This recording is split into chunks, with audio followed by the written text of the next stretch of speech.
It's my very great pleasure to introduce our next speaker, Professor J.Budziszewski. Hope I'm getting the pronunciation. Probably not quite. Yeah, we'll have to get a tutorial.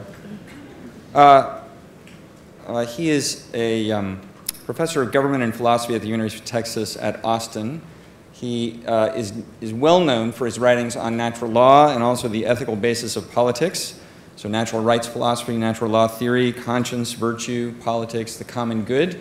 He holds a PhD in political science from Yale, just down the road, as it were, in 1981, and has been teaching at the University of Texas at Austin for quite some time now. But he's the author of 13 books by my count, if I'm counting correctly, and I recommend them heartily to you, especially if you're interested in the philosophy of law or natural law. He has an excellent book, which I myself have used to great profit, the commentary on Thomas Aquinas' Treatise on Law, and also another volume, Written on the Heart, The Case for Natural Law, and a short book, Natural Law for Lawyers, which, if you are a lawyer or an aspiring lawyer, is probably worth picking up and having on your shelf. And I understand that he's now working on a book on another great theme, maybe be a theme for a future conference here, in continuation with the great tradition we've developed with Professor Vermeule and the Thomistic Institute chapter here. He's working on Thomas Aquinas on happiness, which of course is a subject that provokes great interest in contemporary culture.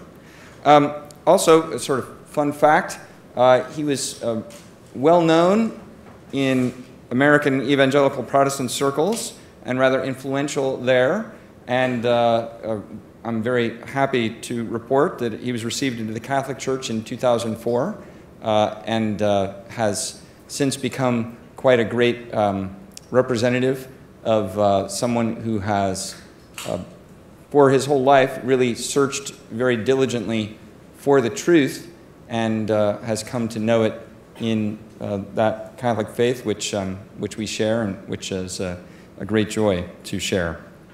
So we're very grateful for his presence here today to speak to us on faith, natural law, and the common good.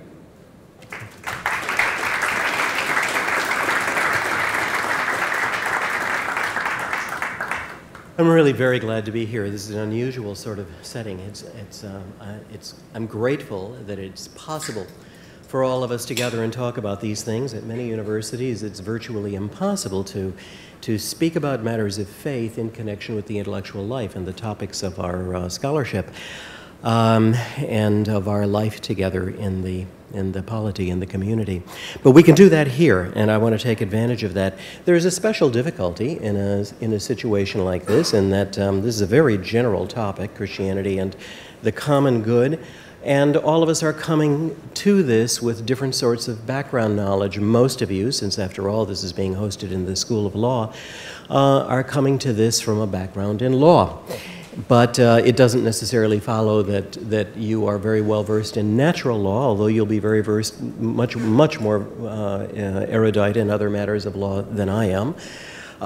Some of us from literature, some of us from canon law, about which my knowledge could be put underneath my thumbnail, and all sorts of different things. I have, in the interest of brevity, and also because I think that it's good to leave a lot of time for Q&A, and because, although I'm not a great fan of the glass box, I nevertheless agree with the architect Mies van der Rohe that sometimes less is more.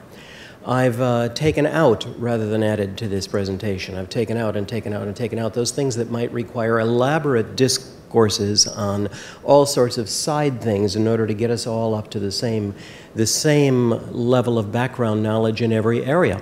But those things that you may need to know about or want to know about, we can talk about during the Q&A. For instance, if you want to say, well, you're talking about natural law, and I know about that mostly from reading people like John Locke, and that's the early modern conception of natural law, and you're speaking as though the classical conception is different than that. It is. Well, ask me about that. You know, I can do that. But let's get rolling. Aristotle claims, to begin in a very old and fusty way. Aristotle claims that the city of man is a perfect community. Now, that doesn't mean a flawless community. It means a complete community. It means a comprehensive partnership in the good life, ordered by justice. In this view, citizenship is the status which gives a person the privilege of full participation in that partnership. For scholars of public life like me, this is where conversation begins. And when I say this is where conversation begins, I don't mean that we all have to think that Aristotle is right. I mean that the old pagan provided the backdrop for all subsequent discussion of the topic. That's what we mean when we say that something is classical. We don't necessarily mean it was very good. We don't necessarily mean that it was very old. But when we say that it set a sort of a benchmark for all subsequent discussion, you may disagree with it. You may disagree with Aristotle, but you can't ignore him and still be a participant in the conversation. Well, classical liberalism does disagree with him. It says that the city is not really a partnership in the good life, much less a comprehensive partnership in the good life, but it's merely a special purpose treaty among individuals not to interfere unnecessarily with the private pursuit of the good life.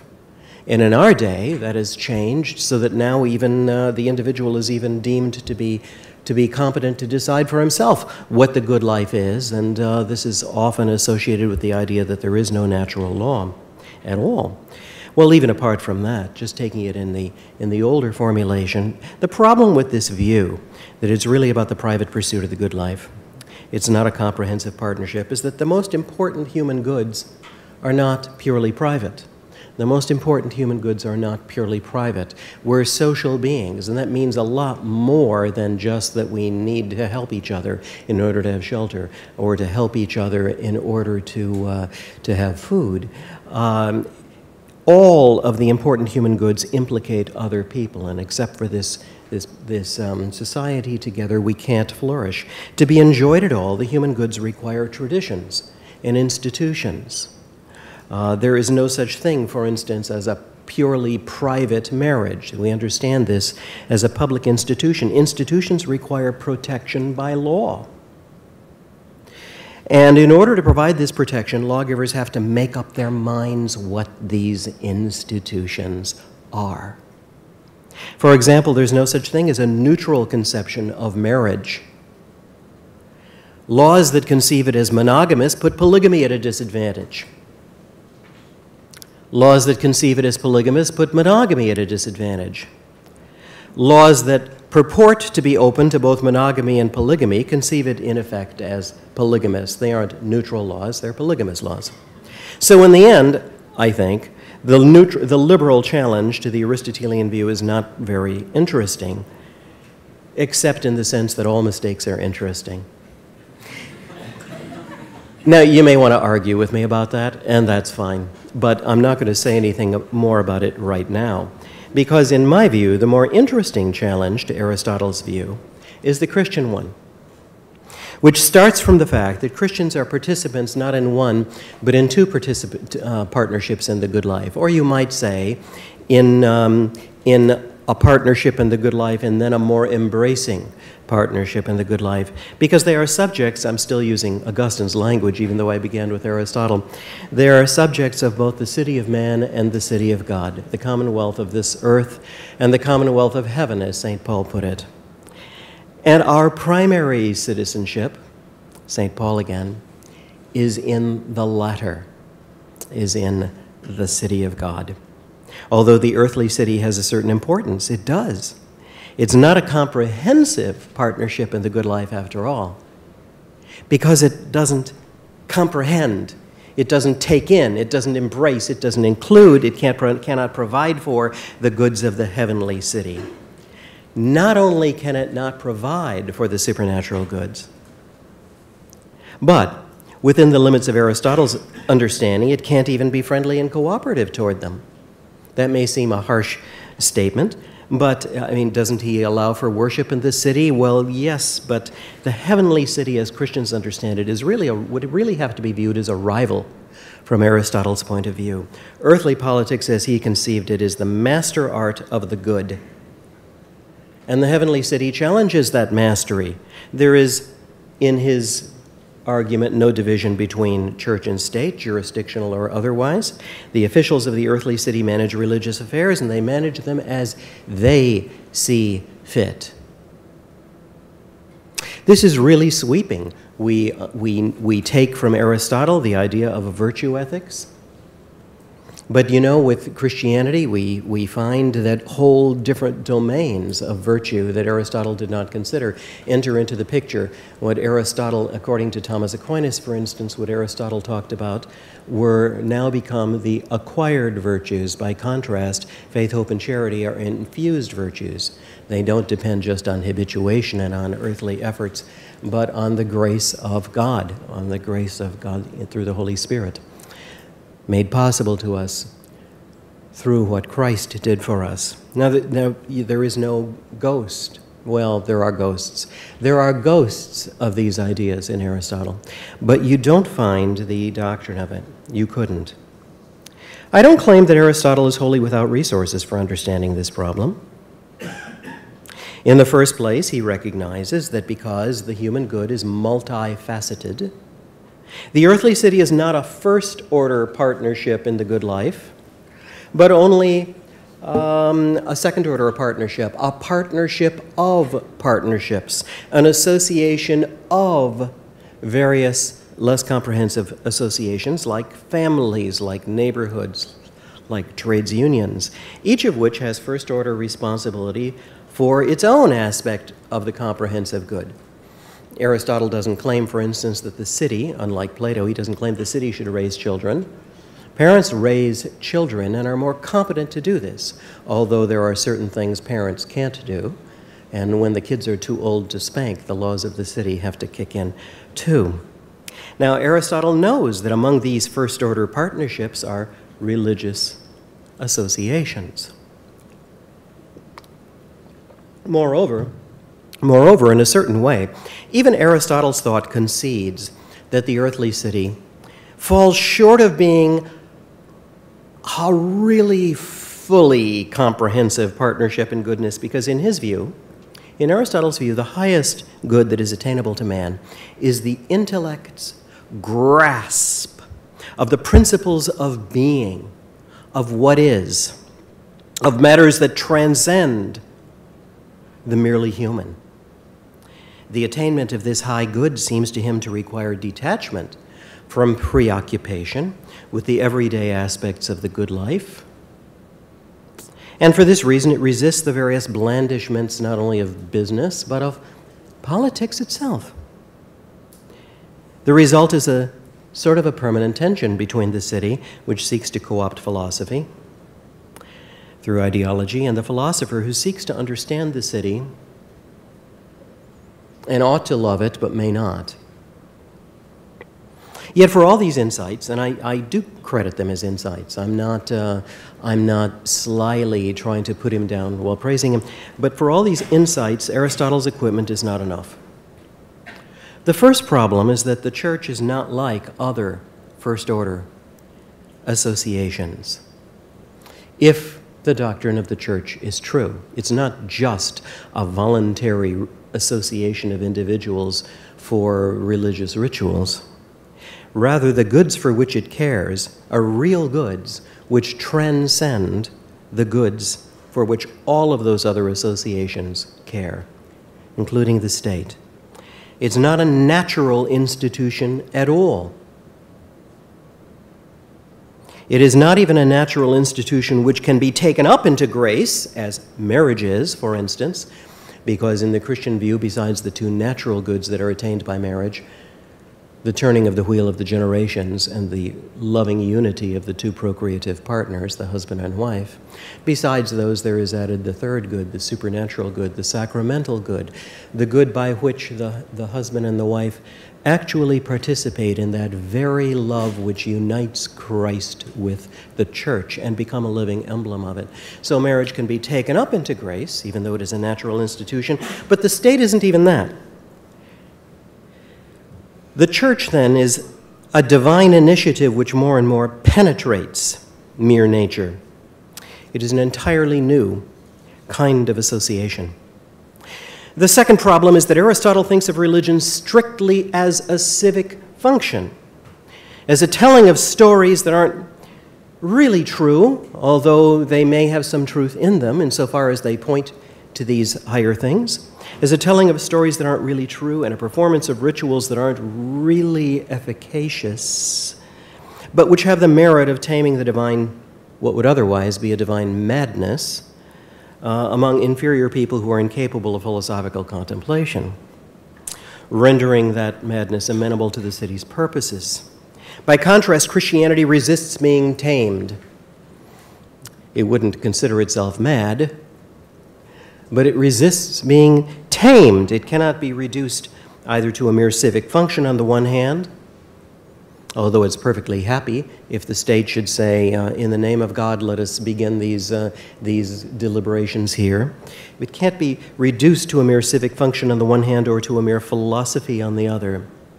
Indeed, it speaks of a God who judges the cities and the polities, who mocks the pretensions of those whom this world may call philosophers, and who, in the torrent of his inexorable love, desires for us goods we have never imagined, even goods we may not yet be able to desire, and which in our present state we would tremble to conceive. So how might Aristotle be corrected? Well, some thinkers have put it this way. There's something to this. This isn't, I want to modify this view, but there's something to it. Some thinkers have asked us to picture the goods offered to man as a two-story house. Old view. The first floor is the goods of nature. The second floor is the goods of grace. I sometimes imagine that this is what Aristotle might have said had he known the gospel of Christ. And some of Aristotle's view of the city survives the burning fire of the gospel, because although the earthly city's partnership in the good life no longer looks absolutely inclusive after such a correction, it still appears relatively inclusive relative to the natural goods, which by God's providential government of all things do present to us a certain integrity of their own. Well, much can be said for this opinion, the two-story house, the two-story house. Some people call it, instead of two stories, instead of making it our architectural metaphor, they make it a baking metaphor.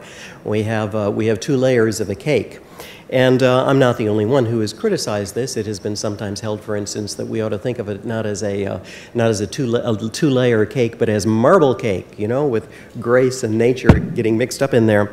I want to say something like that. Much can be said for the opinion of the two-story house. It honors the distinction between the natural and supernatural goods that are offered to man. That's important. It recognizes the limits of our earthly powers, our naturally powers. It allows us to respect the authority of the earthly city over its own domain without allowing it to assert mastery over heavens.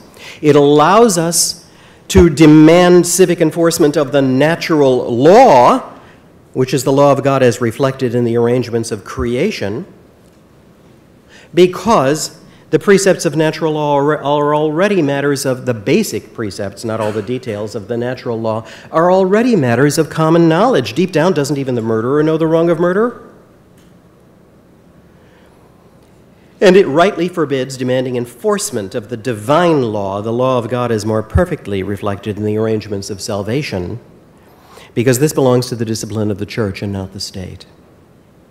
And because the recognition of divine law, furthermore, depends not just on the proper use of the intellect by our natural powers, but it also depends on the gift of faith.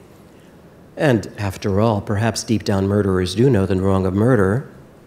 Perhaps deep down the mockers of their mothers and fathers know that they ought to honor their mothers and fathers, but deep down, can we honestly say that the proud know that the meek will inherit the earth, that the comfortable know that the mourners will be comforted? And what about the rich? Do they really know that the kingdom of heaven belongs to the poor? Probably not. So as I say, much can be said for this opinion, but it isn't the whole truth of the matter. Why not? I want to say it isn't the whole truth of the matter. Why not? What does it lack? The answer is that it fails to do justice to the dynamic aspects of good and of loss of good, of how the good is affected by salvation history, of how nature and grace interact. So I think we need to expand our architectural diagram beneath and between the two floors of the house. We need to draw in a basement and a mezzanine. Let's begin with the basement. Man, after the fall, is injured, not just with respect to the spiritual goods, because his relationship with God has been undermined and broken, but even in his enjoyment of the natural goods. Yes, the natural law is common ground. His nature has not been destroyed, but this common ground is now slippery and hard to stand on because our shoes are wet with the dew of our evasions. Consider marriage, something like a true account of marriage, although perhaps only a thin one, is at least weakly acknowledged in almost all societies. I dare say all societies, but does every society live up to it? That's another matter. And I'm speaking only of the natural goods of marriage, not the supernatural good of sacramental marriage. Does every society live up to it? Scarcely any does. And denial takes extravagant and irrational forms. Somebody may say, well, I know I should not commit adultery, but you know, the neighbor lady is more truly my wife to me than my wife is, and so that isn't really adultery, you see. Or take, for example, the argument in our society that irresponsible sex, quote, doesn't hurt anyone. Now, I don't accept the idea that anything is okay as long as it doesn't hurt anyone. I think that that's an inadequate criterion of ethics, but let's just go with it for a minute. 2 generations into the sexual revolution, after a full harvest of poverty, disease, divorce, mistrust, increasing mistrust, tension between the two sexes, fatherlessness, teen violence, abortion, and increasing violence, even against the children whom we do allow to be born, we should know better. Doesn't hurt anyone? Nonsense. In order to normalize sexual incontinence, we had to normalize murder. In order to normalize one kind of murder, we had to normalize others. If we're going to do that, why not euthanasia? Why not assisted suicide? Why not consensual murder? We're now in the midst of another spin of the sexual revolution that started it all. And under such circumstances, it may seem utopian to demand the civic enforcement even of the natural law. That may be the ideal, but in practice, most of our energy will go toward merely the amelioration of its most grievous and damaging violations. Or maybe even not to the amelioration of the violations, but even only to the amelioration of some of their most grievous consequences. We are not even on the first story of the building, we are in the basement. Well, even now, though, not everyone is in the basement proper. Most people are somewhere on the staircase between the basement and the first floor. Thanks be to God that the sort of grace that makes that possible has been called by many names. In Protestant tradition, too, it's sometimes called preserving grace. God keeps us from being as bad off as we would otherwise have been, considering the fall, despite ourselves. Perhaps we can persuade some of those people on the staircase between the basement and the first floor to climb up to a higher stair, even if only one. Perhaps we can persuade others at least not to slouch down to a lower one. The design of creation, you know, does work in favor of such persuasion. Sometimes we're discouraged and we think everything's against us. Well, you know, we've got a winning hand because we have, we believe, a true account of human nature, and these ways of living cannot satisfy us. On the lower the stair, the more dismal it is. The higher the stair, the more opportunities for joy. On the other hand, the malice of sin works against such persuasion, because even though it's impossible to will anything whatsoever, except because it seems good to us, it's all too easy to insist on enjoying the good in ways that violate its character and bring us to ruin. Now, of course, the fact that the house has a basement has long been recognized. St. Thomas Aquinas comments that sin, even though literally unnatural, comes to seem second nature to the person who is habituated to it. He quotes scripture, "They are glad when they have done evil and rejoice in most wicked things." And yet it's a funny thing. The basement has never fully been explored in the natural law tradition. I think that there are at least 4 reasons for this. First, the mystery of sin is not wholly analyzable. It is about something that is wrong, something that is deficient, something that is missing in the pursuit of the good. It isn't a substance in itself. Second, looking too much into dark corners is perilous in itself, for we might get sucked in. There's a kind of a magnetic attraction to thinking about evil, and it's an enterprise that probably should be undertaken only at need. Third, the development of theoretical immoralism, you know what I mean, right? In its various forms, moral anti-realism, relativism, nihilism, and so forth. The idea that the difference between good and evil is socially constructed or arbitrary or purely relative to the culture or to the individual. The development of theoretical immoralism has taken place with such rapidity in our own time that most Christian thinkers have not fully caught up. Those weren't the arguments that the ancient apologists had to deal with. Fourth, appropriate responses to public vice depend as much on prudence as they do on sound principles. And it's not at all the case that the ancient Christian thinkers didn't know this. They certainly did. Quoting again from Scripture, Thomas Aquinas says that trying to accomplish too much for virtue through law too fast is like violently blowing one's nose. It brings forth blood. But enough of the basement. Let's turn to the mezzanine. Let's turn to the mezzanine. We've seen how the earthly city, when left to itself, slips even below the level of natural good. Yet God never does leave it to itself.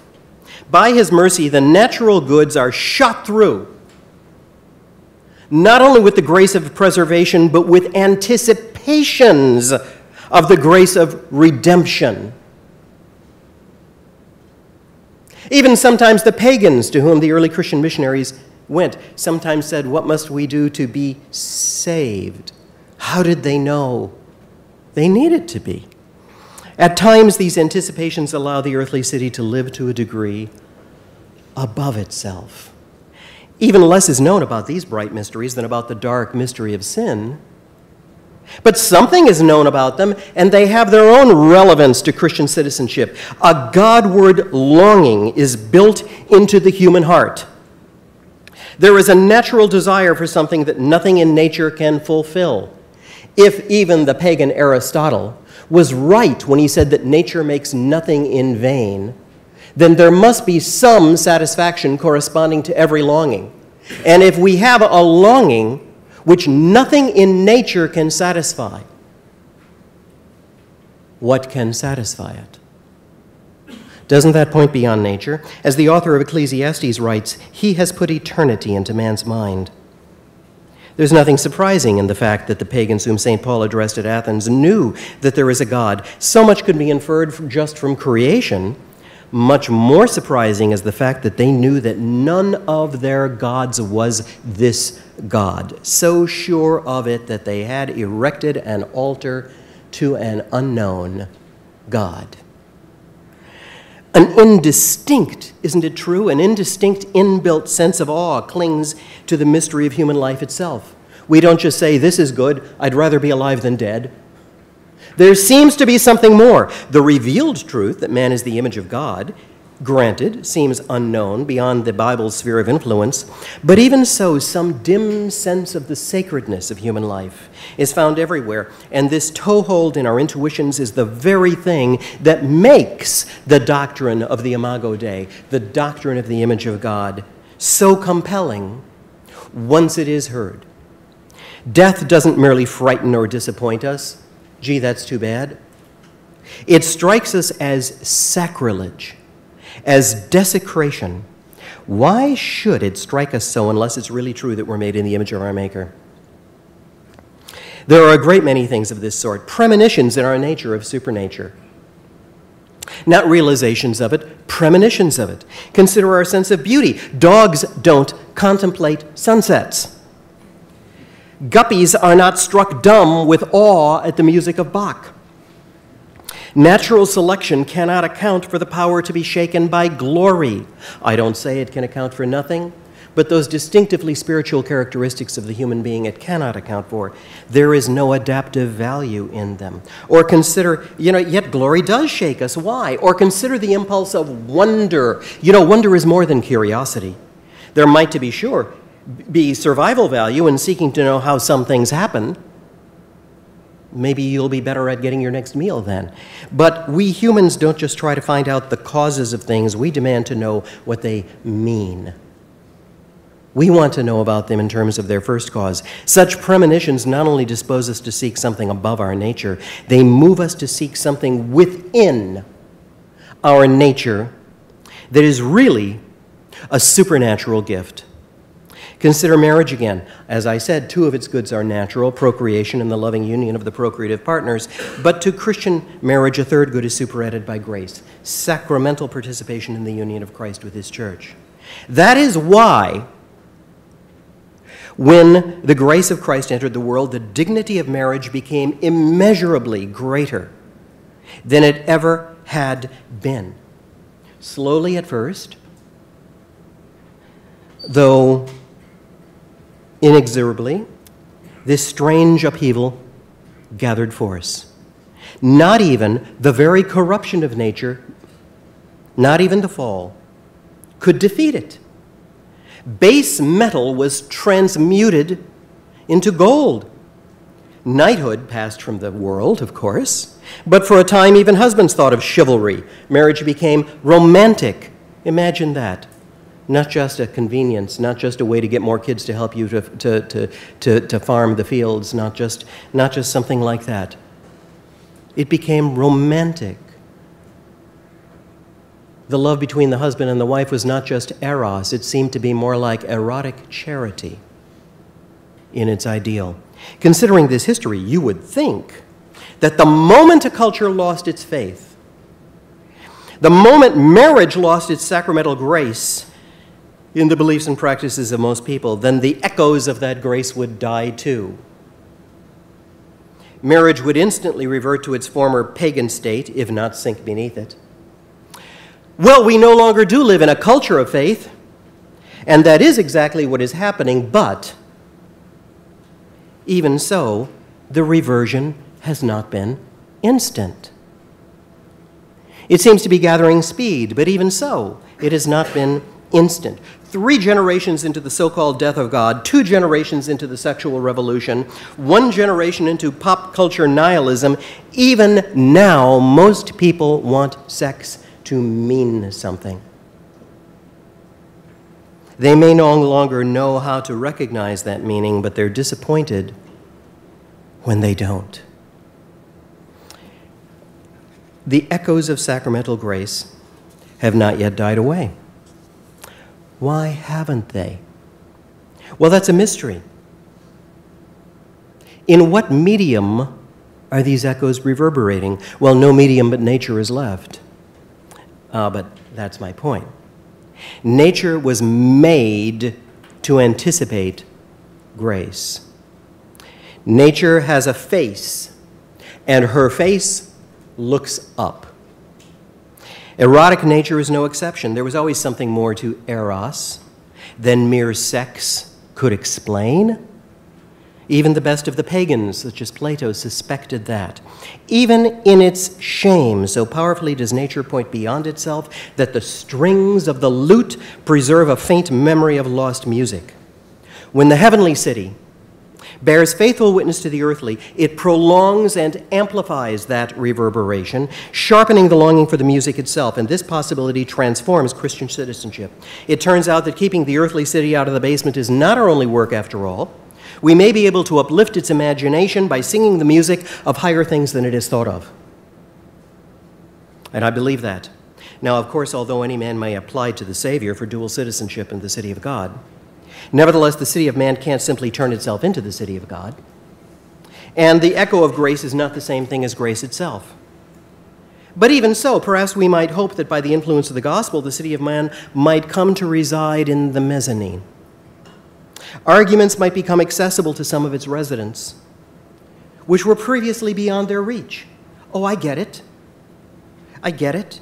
They may come to hold loftier conceptions even of the merely natural goods than they formerly held. They may begin to glimpse in mere nature lights, shimmers, flashes that they'd never caught before, as when a lover looks into his beloved's face and sees more than flesh, but it is a true vision, as though he was seeing someone before the fall.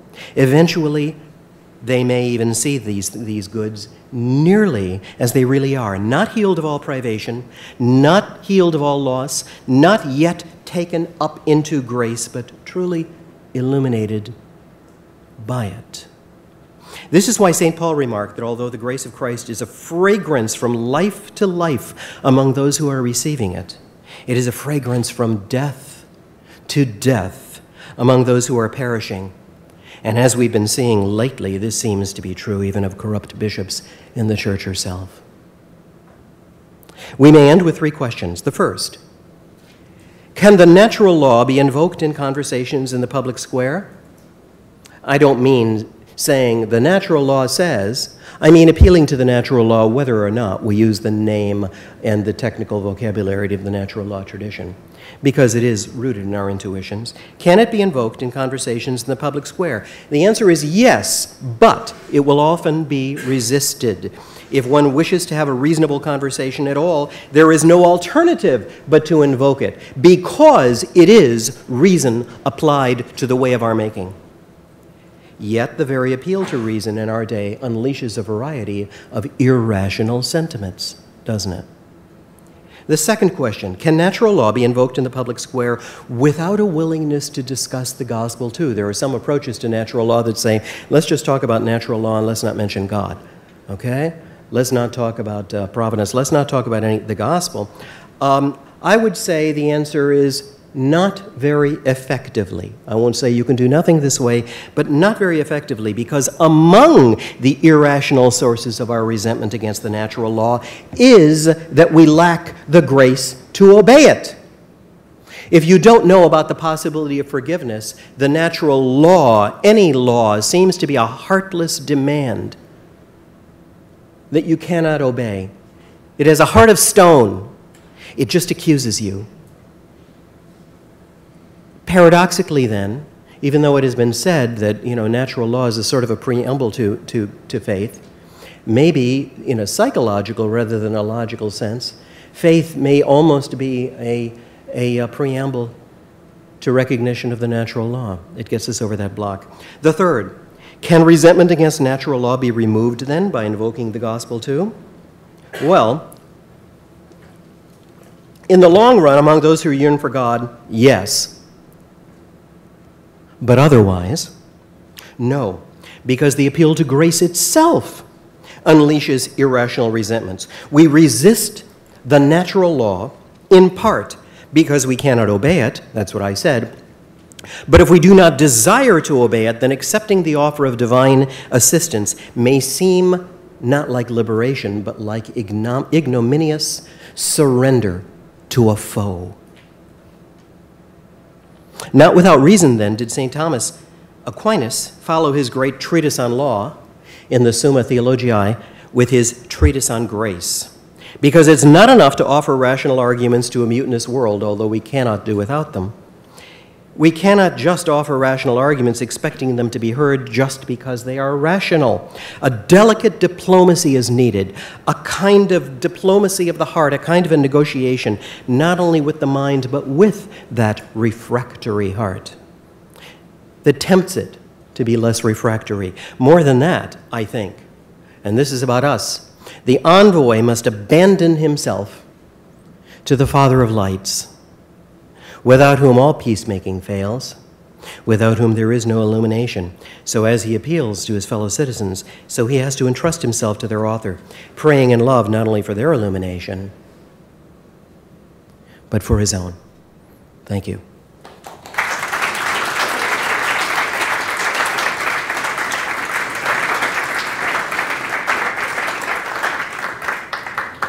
Thank you very much. We've got some time for some questions. I was wondering, talking about the marriage thing, is there an extent to which that, in a sense, it's the echoes of grace in nature that's actually causing some of the disruption? I'm thinking mostly of my conversations with friends in which we've been arguing about gay marriage, and it is justified almost purely on the basis of marriage as romantic attachment. Yeah. So if in a sense Christianity has emphasized or added this especially romantic aspect to marriage, then it seems like it's actually that in the disruption that aspect of it is almost an engine without a governor that is shaking apart the natural machine of marriage. Yes, I think that's exactly true, and that's but one of many ways in which I think a lot of our God-given equipment, the anticipation of grace, Godward longing, can become a not so divine madness. All right, because we have this longing. It is really the strongest of our longings, although it is often unrecognized. And if we expect, for instance, mere sex to satisfy the Godward longing that is connected with sex, and connected with other longings too, like the longing for knowledge, the longing for beauty, we're going to be frustrated, we're going to be disappointed, we're going to be angry, and it will take increasingly perverse forms. There's no good thing in us that can't go wild like this. I've tried to argue in some of my writings that even conscience can go wild and drive us into further wrongdoing, but that's another story. Yes, I agree with you, sir. Thank you.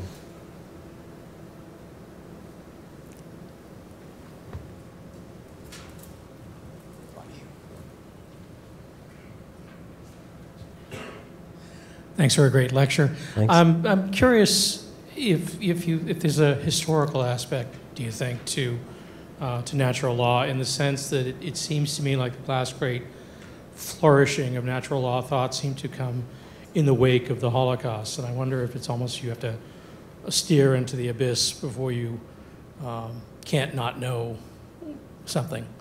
Okay, I think we need to make a distinction. That's a very good question, but I think we need to make a distinction. The natural law cannot change. These are the principles of our flourishing. This is the law written on our heart. But on the other hand, our understanding of it can. Everyone knows, as I said deep down, for instance, the wrong of deliberately taking innocent human life. But there may be many corollaries of that you don't know. You may not fully grasp the depth of it. You may not realize that you're implicated in that. As Thomas Aquinas said, you can't, the knowledge of the basic principles, the general principles of the natural law, is the same for everyone, both as to rectitude and as to knowledge. In other words, it's not only right for everyone, it's really at some level known to everyone. But the knowledge of the details can be flushed out of your mind.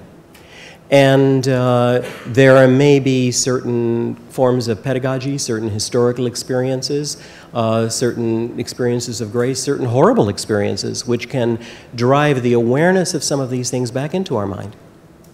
You mentioned the Holocaust. Yeah, I think that that's true. Although without grace, one has to be very, very careful too, because horrible experiences may drive you toward greater greater craziness, as the gentleman over here was talking about. Have I answered your question? Yes. Okay, good.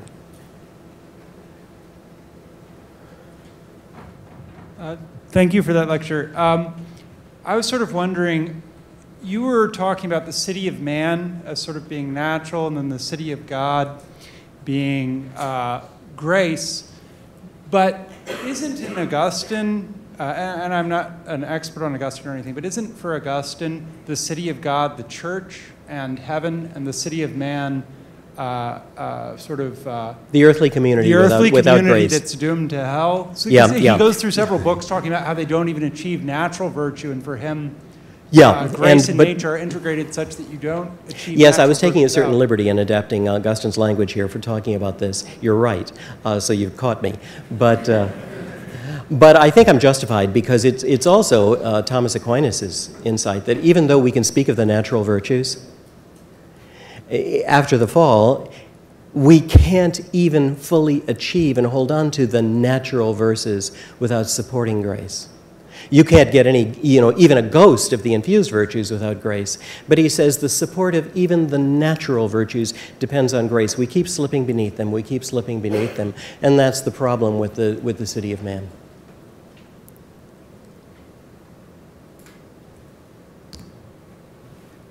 Thank you very much. On the way to this conference this morning, wasn't sure what building it was in, so I actually walked to a different building, and there was another conference going on. It was on queer and feminist thought or something. I didn't see the lines. posters, okay. And so I asked the gal, do you know if there's another conference on the common good? And it was very interesting. She said, well, we like to think our conference is on the common good. But no, I don't know of that one in particular. So I thought, it was kind of an insightful comment, or something that sheds light on some of these views that you were discussing. It seems like she might be somewhere along the staircase, and she has this attraction to the common good, but has this, fundamentally different view of human nature and goods of human nature and what that means. And so I'm wondering, just practically speaking, how to address people in that sort of a situation, maybe in conversations like that. I know you had some very good comments and suggestions, I thought, about in loving humility, pray for them and pray for the grace to illuminate them and pray for the grace to illuminate yourself in those sorts of situations. I was just wondering if you had any Okay, yes, thank you very much for that question. I think that even the very idea that there is a common good does reflect something of the truth. People it reflects, at least, even if the person who says this can't articulate it, the idea that we are not made for ourselves alone, that we even individually cannot flourish except in concern for others, that we're made to live in community, that somebody who says, I'm looking out for number one, is not even in fact successfully looking out for number one, that the good is not even good unless we pursue it in company with others. Well, that's something, isn't it? On the other hand, we then, what happens sometimes then is we combine that with other ideas about personal autonomy or this or that or the other, or self-definition or my identity. And so we try to make up some idea of good that is not in accordance with the natural law. But even there's got to be some hope, because any distorted idea of the good, in order to be plausible to us at all, has to have some little fragment of the truth in it.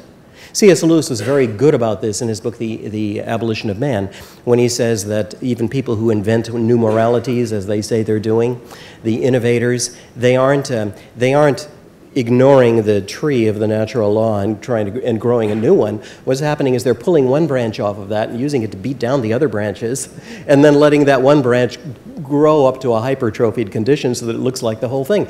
The Nazi, the idea that you have special obligations to your kin just went wild.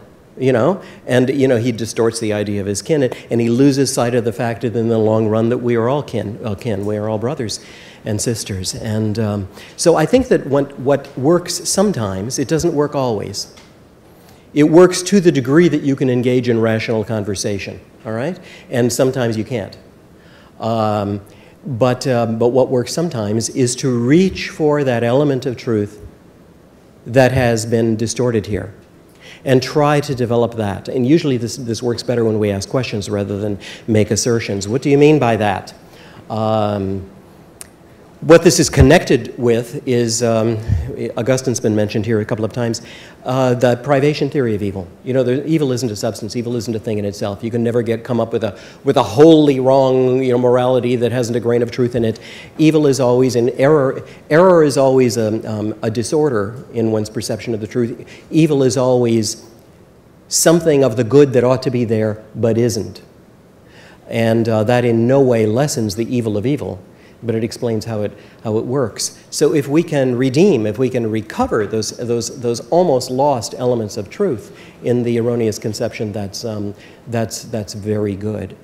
I say when rational conversation is possible, it isn't always possible, but you know there are rational responses that we can give sometimes even to the irrational. A student said to me in class once, he was getting really angry with me.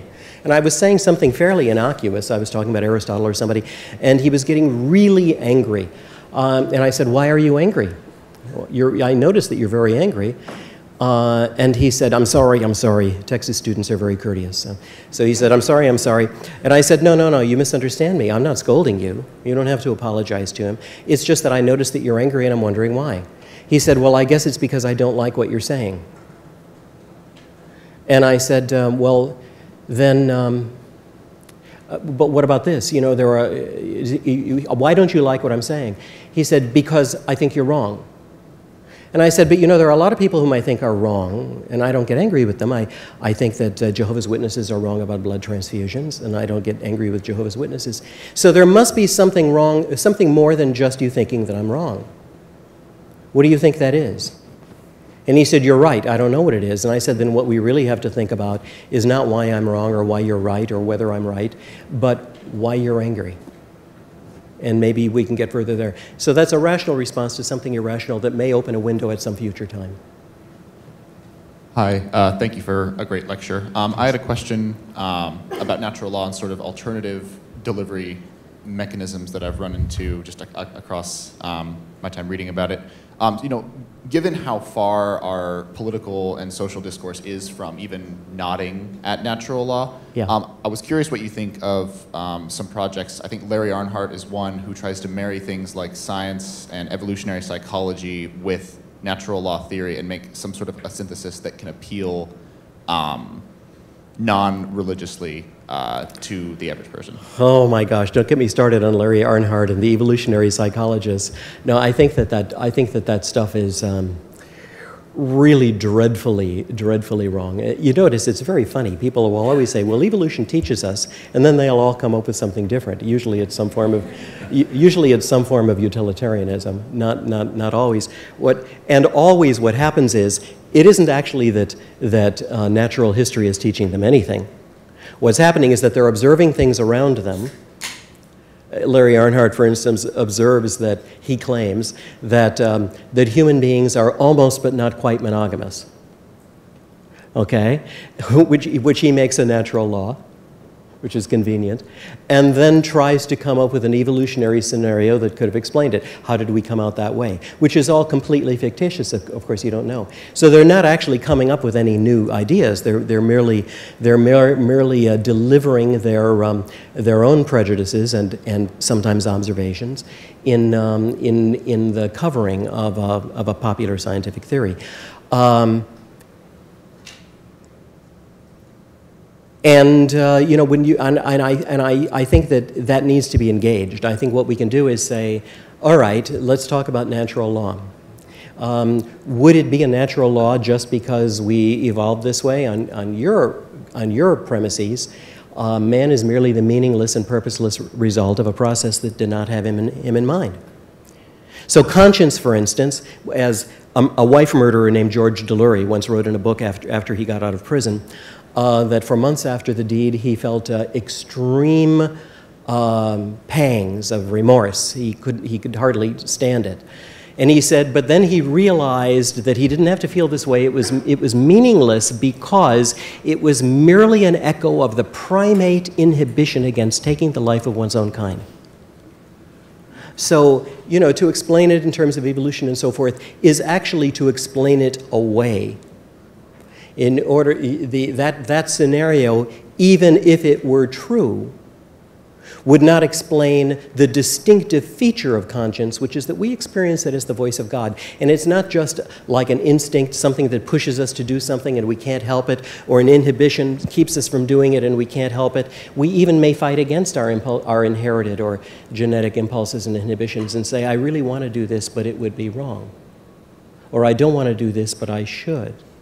And none of these things can be explained by that scenario. But I think we can engage with those people. Hi, thank you for being here today. I was interested to hear that you have a book called Natural Law for Lawyers, and I plan to check that out.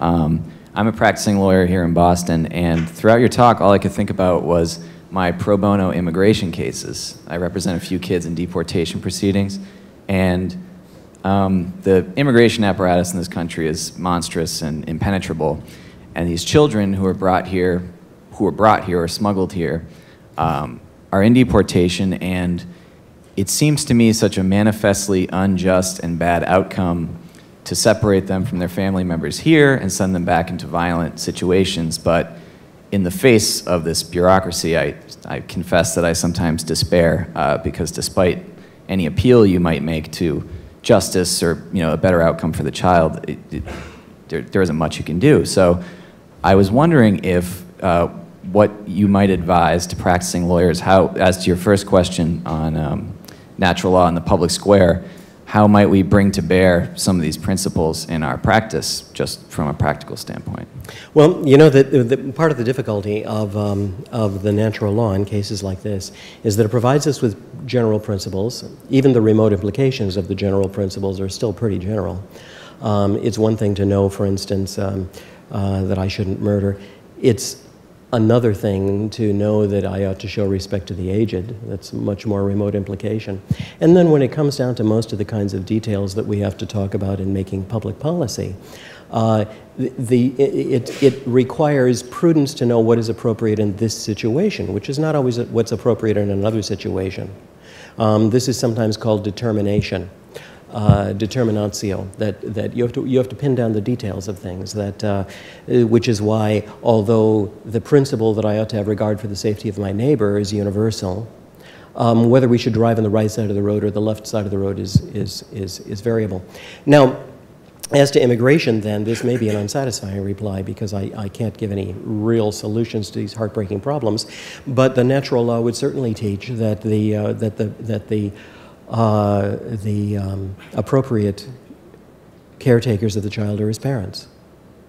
The state can't replace them unless the parents are demonstrably, incompetent and harmful to the child. That the presumption should lie there, and that's not why people are being separated in a case like that. On the other hand, it is also true that it's not unreasonable, for the sake of the common good, that a city protect its borders. It's not unreasonable to have border laws. Some people leap from the conclusion that there are injustices involved in that to the conclusion that borders should be entirely open and anybody should be able to move anywhere, and that that seems crazy. A moment's thought suggests all of the bad results from that. Perhaps even bad results for some of these other nations, which are relieved by by certain kinds of unregulated immigration from having to clean up their own messes. So the difficulty is in using prudence in order to balance these things. I don't mean balance in saying how much protection of children will we have compared with how much protection of our borders. I mean balance in the sense of thinking how can we protect children and at the same time reasonably and not unreasonably, not in a racist fashion, protect our borders. Or that I feel that myself that's an inadequate answer, but it's about all that I can give. Okay.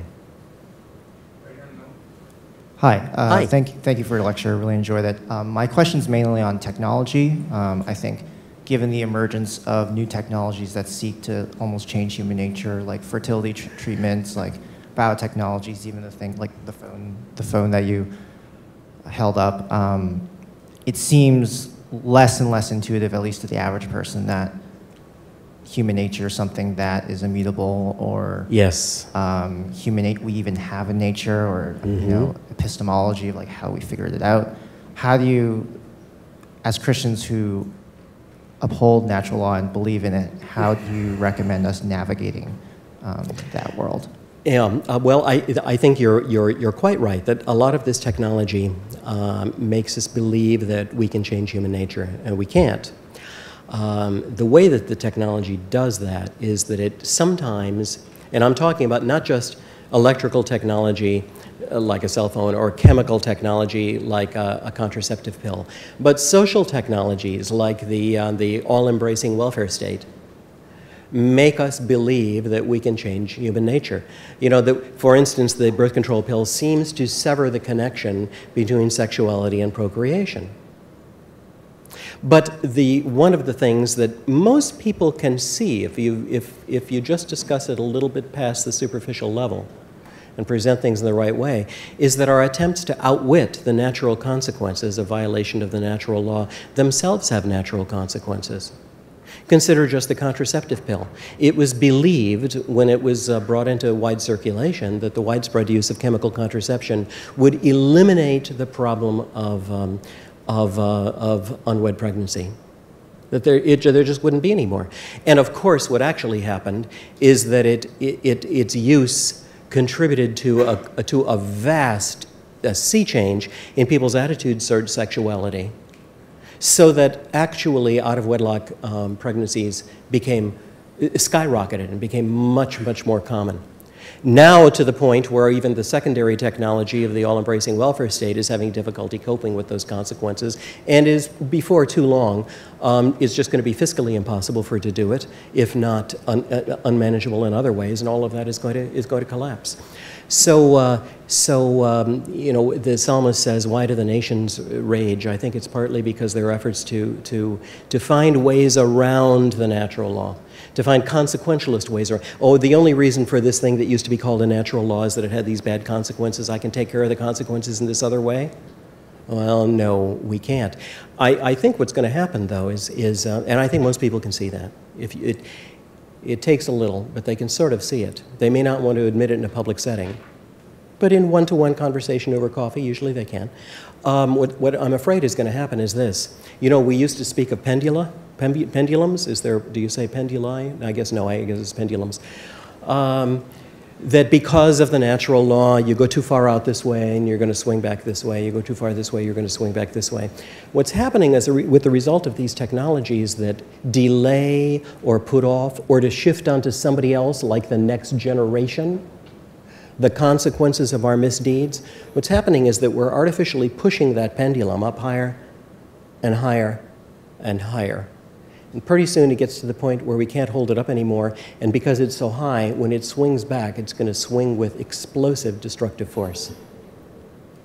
We need to be preparing for that now, because that shattering damage is going to be enormous, even greater than what we see now while it's still up there.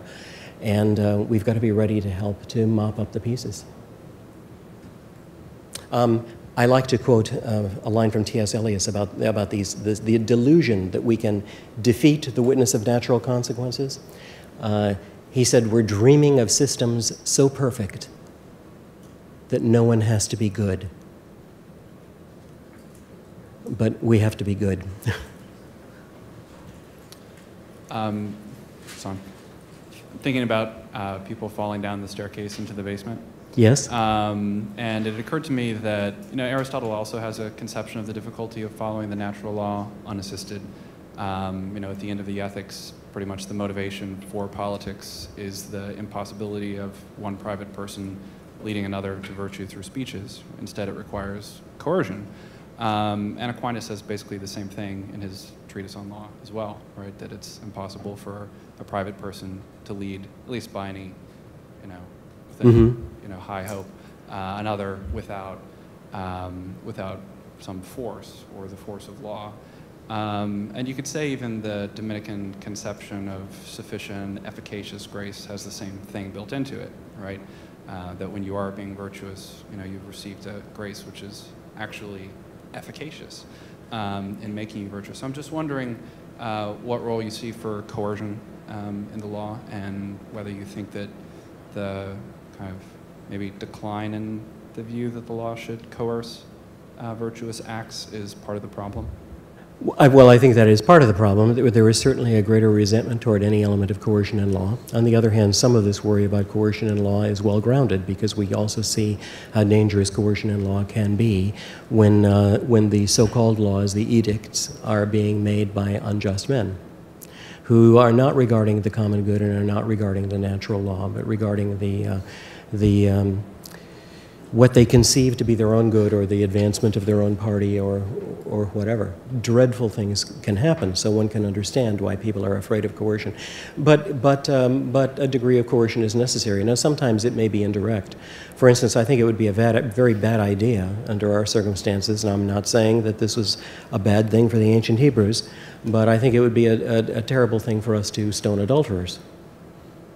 On the other hand, it doesn't mean that law has no function in encouraging people to keep their marital vows. The old system of divorce where you had to demonstrate fault, right? To get a divorce, you had to demonstrate mental cruelty or abandonment or alienation of affections or something like that. The civil law is, after all, backed up by coercion. You weren't directly coercing people not to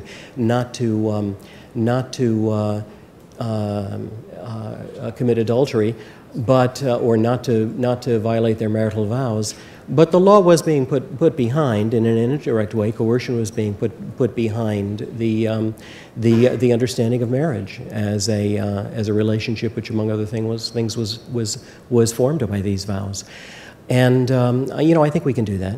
Thomas Aquinas also talked about the fact, and this is another area where prudence is necessary, that although he was unapologetic about the need for coercion, he was also very delicate. He didn't just say, go in there and hammer away.